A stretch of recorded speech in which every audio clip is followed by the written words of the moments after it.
Oke guys, welcome back to Crypto Indonesia bersama gue Toshi, di mana kita akan membahas segala sesuatu yang berhubungan dengan cryptocurrencies dan blockchain.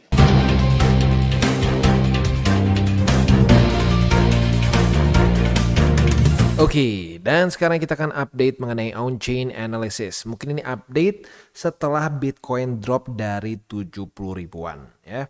Seperti yang kita tahu kemarin tanggal Maret pertengahan lah ya, 12 sampai 14 itu Bitcoin dengan cukup nyaman ada di angka 70 ribuan. Tetapi seperti yang kita bisa lihat sekarang Bitcoin tiba-tiba drop ke sekitar terendahnya sekitar 65 ribuan sih ya. Week terendahnya daerah situ.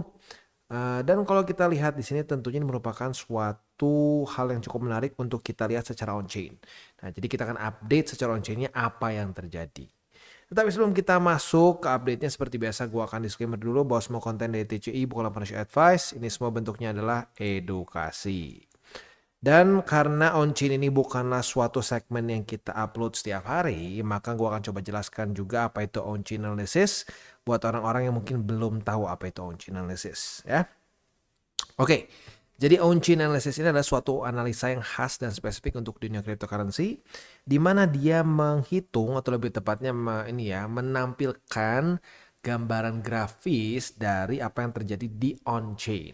Kenapa itu menarik? Karena data on-chain ini adalah data di blockchain yang immutable. Itu yang mungkin salah satu sifat yang paling menariknya. Di mana tidak bisa diganggu-gugat. Saat sudah terjadi transaksi, tidak bisa dikoreksi, tidak bisa ada pihak ketiga yang tiba-tiba menutup dan seterusnya. Nggak bisa ya. Selain dari itu, arguably blockchain is almost the same as ledger yang dipakai oleh perbankan ya. Karena lagi-lagi itu adalah hanya untuk men-store data ada di wallet mana, punya berapa banyak. As simple as that ya. Tetapi karena sistem blockchain ini terdecentralized ya, jadi tidak ada yang bisa mengganggu-gugat apa yang sudah tercatat di blockchain. Contohnya adalah transaksi pertama antara Halvini dengan Satoshi Nakamoto ya, di mana Satoshi Nakamoto mengirim Bitcoin pertama ke dompetnya Halvini. Itu merupakan transaksi pertama dan tidak bisa diganggu-gugat. Nah, karena itu tidak bisa diganggu-gugat, ini menjadi menarik untuk dilihat, kita analisa ya. Kita jadi kita bisa lihat pergerakan bandar. Dengan kita bisa melihat pergerakan bandar, tentunya itu menjadi sangat menarik ya, apalagi di Indonesia. Indonesia paling suka dengan pergerakan bandar seperti apa. Nah, tetapi jangan sampai salah berpikir bahwa on-chain ini adalah pengganti technical analysis atau pengganti fundamental. No. Ini adalah suplemen tambahan supaya kita bisa lebih akurat lagi. Bahkan on-chain ini malah memperlihatkan satu mitos yang seringkali ada di otak orang-orang di Indo terutama ya. Di luar mungkin nggak sekental di Indo lah. Di Indo kan apa-apa bandar yang berkuasa. Nah, justru on-chain menunjukkan bahwa para bandar tuh nggak selalu benar. Mereka kadang-kadang bisa akumulasi di tempat yang salah dan juga bisa tempe di tempat yang salah. TP, kok jadi tempe ya? TP di tempat yang salah ya. Oke, nah sekarang kita akan mulai dulu dengan data Bitcoin Exchange Net Flow. Kenapa Net Flow? Karena Net Flow ini adalah inflow kurangi outflow, maka ini akan memperlihatkan langsung hari itu lebih banyak terjadi inflow atau outflow. Kalau cuma bahas outflow doang, itu data tidak lengkap gitu ya. Nah, kalau kita lihat di sini apa yang terjadi di Bitcoin selama dia drop. Yang cukup unik adalah para bandar dan retailers, technically speaking ya, mereka cenderung melakukan akumulasi dari tanggal 13 Maret sampai ke tanggal 15 ya. Di sini outflow. Artinya banyak yang mengirim BTC mereka dari exchanger keluar dari exchanger ke wallet mereka. Nah, gua tanya ke lo, kalau misalkan nih lo beli BTC di exchanger, lo kirim ke hardware wallet lo, bisa OneKey, bisa Ledger, bisa Tangem dan lain-lain. Menurut lo, possibility-nya adalah lo akan hold jangka panjang atau jangka pendek. Secara probability itu cenderung menunjukkan akan menghold jangka panjang. Nah, berarti bar merah ini outflow itu merupakan suatu possible buying, which is itu bullish ya. Nah, kalau kita lihat di sini, anehnya di tanggal 13 Maret sampai tanggal 15 itu terjadi outflow yang lumayan besar, terutama pada tanggal 15 ya. Jadi pada tanggal 13 outflow 2000-an, ini nyaris 8.000 tanggal 14 dan tanggal 15 dia outflow 12.600-an. Ya, jadi nggak main-main. Terjadi outflow yang cukup besar. Tetapi di waktu bersamaan harga turun. Nah, ini menunjukkan bahwa para bandar dan retailers tetap melakukan akumulasi walaupun Bitcoin drop ya. Nah, ini lagi seperti yang gue bilang ya, ini menunjukkan bahwa bandar tuh nggak selalu tepat belinya. Mungkin dia berpikir ini akan hold di angka 70 ribuan. Ternyata jebol ya. Nah, ini yang membuat ya sekali lagi membukakan mata kita bahwa pada faktanya para bandar itu bukan dewa yang selalu benar ya. Mereka pun ya melihat support dan resisten gitu ya. Logikanya kenapa akumulasi ya lagi-lagi 70 ribu angka psikologis. Mereka berpikir bahwa oke, ini akan mantul di 70 ribu dan lanjut ke atas. Ternyata tidak. Next kita geser ke net flow juga tetapi data miners. Untuk di sini literally rumusnya sama persis ya, net flow-nya inflow kurang outflow, tetapi perbedaannya kalau ini kan data para bandar, ini data para miners di mana pergerakan dari pool mining terbesar di dunia diperlihatkan secara visual di sini ya.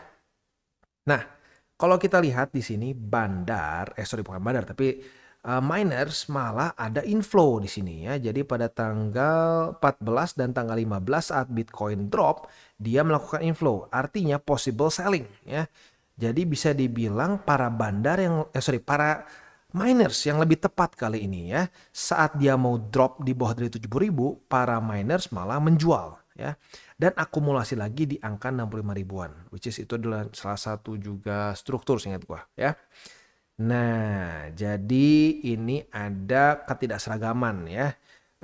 Para bandar kali ini cenderung salah karena melakukan akumulasi di tempat yang menjadi resisten sebenarnya ya. Dan para miners malah lebih tepat. Mereka lakukan inflow di tanggal 14 dan 15 yang menunjukkan itu adalah possible selling. Dan uniknya tanggal 16 Maret saat di angka 65 ribuan dia malah melakukan outflow lagi. Artinya possible buying ya. Jadi kali ini bisa disimpulkan para miners lebih tepat dibandingkan para bandar ya. Nah, itu dari secara spot. Pertanyaannya, apakah para trader futures juga mempengaruhi pergerakan market kemarin? Nah, sebelum kita masuk ke sana, kita akan dengar dulu pesan-pesan dari sponsor kita pada hari ini. Oke, today's video is brought to you by Bybit. Di mana di Bybit ini kita bisa melakukan berbagai macam hal ya, mulai dari yang newbie sampai yang sudah advance.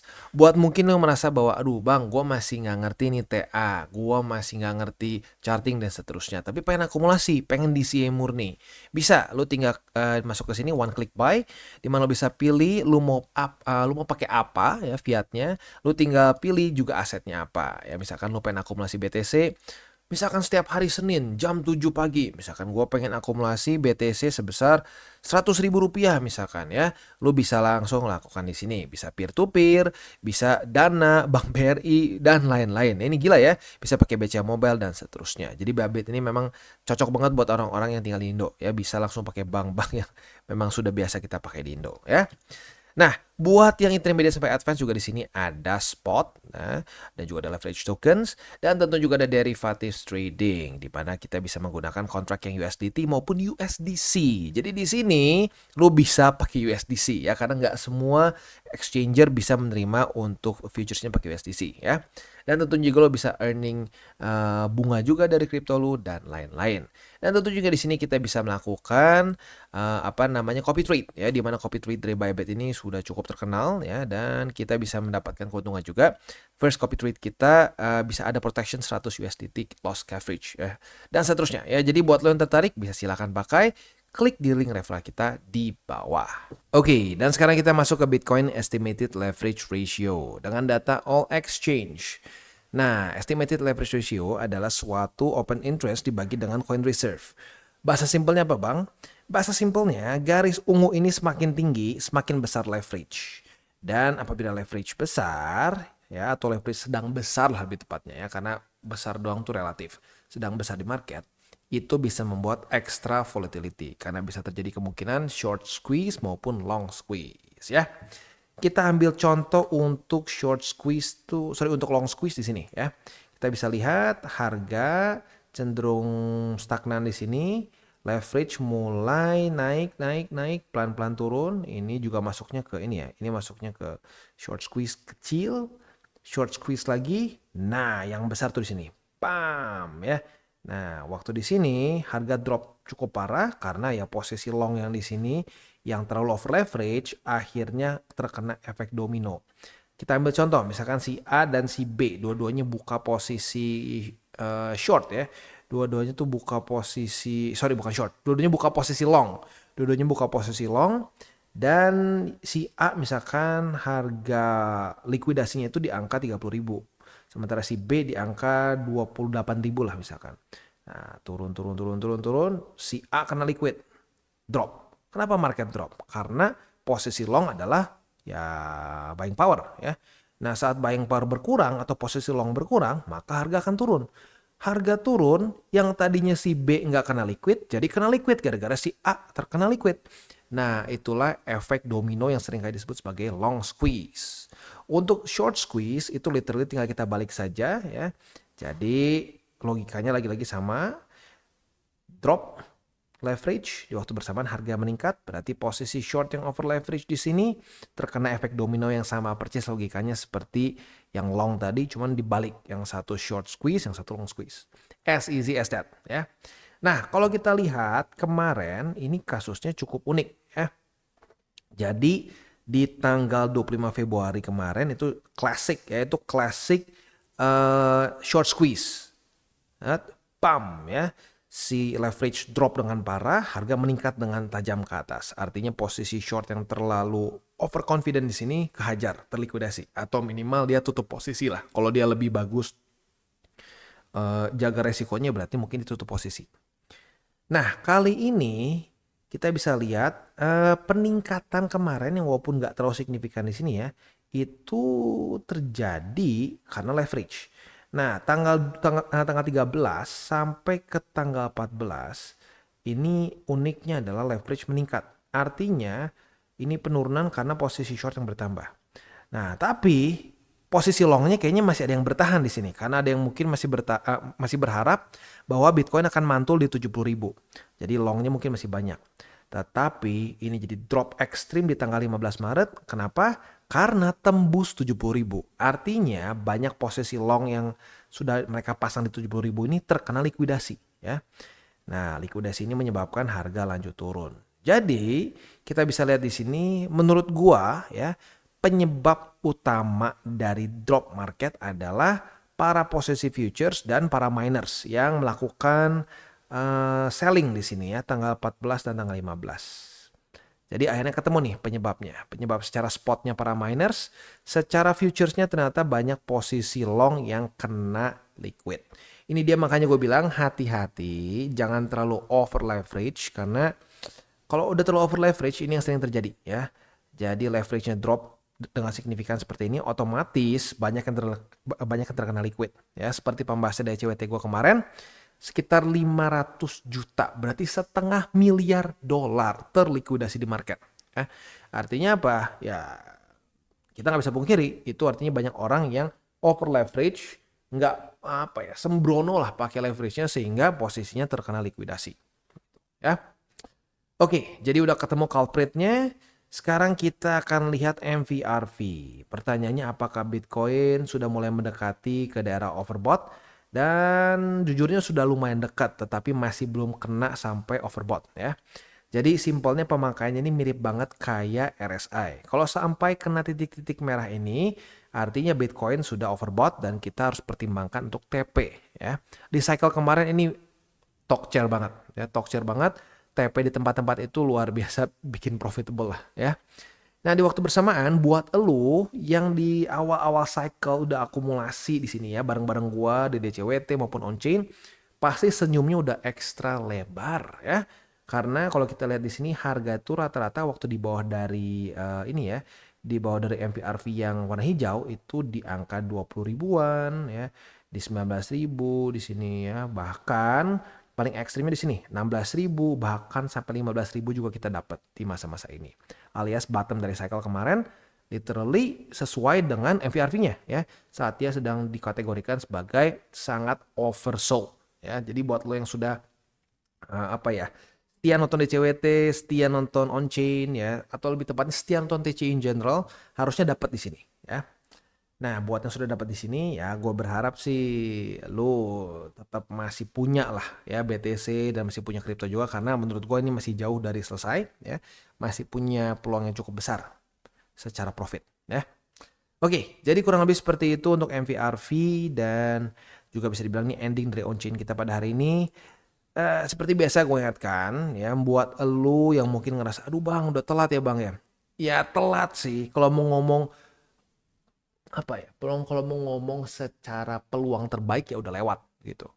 Tetapi sekarang masih technically speaking masih tahun preparation ya. Nah, jadi kita sebenarnya masih ada waktu. Walaupun nggak sebaik di sini, kita masih bisa tetap melakukan akumulasi. Nah, buat lo yang pengen akumulasi, ya secara MVRV udah lewat. Tapi bisa lo lakukan di DCWT. Nah, di DCWT itu lo bisa pertimbangkan nanti untuk mengikutinya di setiap hari gitu. Supaya lo bisa tahu di mana akumulasi yang tepat. Ya. Jadi kurang lebih seperti itu untuk pembahasan kita mengenai on-chain pada hari ini.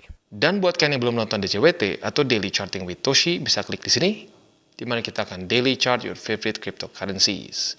Dan buat lo yang belum mengerti juga mungkin mengenai chart, candles, dan hal-hal lain, bisa juga klik di sini ada tutorials with Toshi.